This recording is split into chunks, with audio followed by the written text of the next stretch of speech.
Thank you for the introduction. I've been interested, the theme today for me has been big data. We started the conversation this morning, a bunch of us were together hearing about the industrial internet and the power of big data, and it's just interesting to me, again, I started the day with big data, came back to big data, and just how important this is.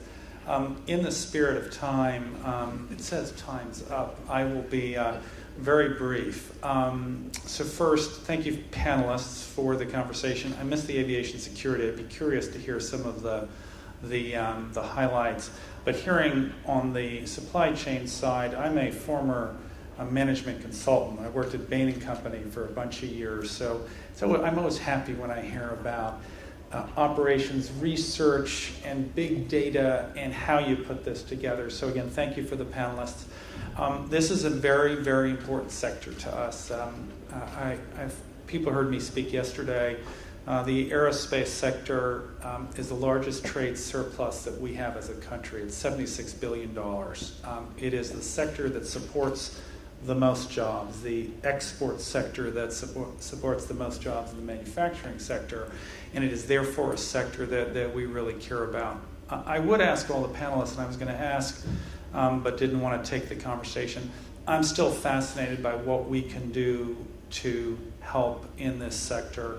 And with the administrator, I assume you've talked about that on your side. On the supply chain side, this customs issue, which you mentioned, there's a lot of emphasis now out of the WTO round, the Bali package, on improving trade facilitation. And I think about the world as what's the friction, right? What is the friction in the supply chain? So I'm still fascinated from the experts, are there particular issues that we should try to address?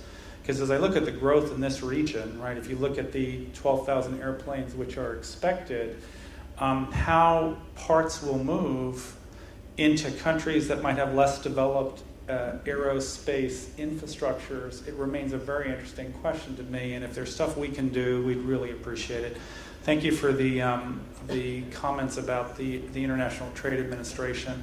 If you're an American company out there and you do need assistance, you really should think about using us, whether it is dealing with the market access barrier, whether it is trying to export. We brought a bunch of companies here today at this aerospace show. So if you're not, I'm a short timer in government. I was not aware of the services that were provided by the federal government to businesses. So if you don't know us, please visit us. And again, thank you to the panelists. Thank you to the first panel. And I wish you the best. Thank you.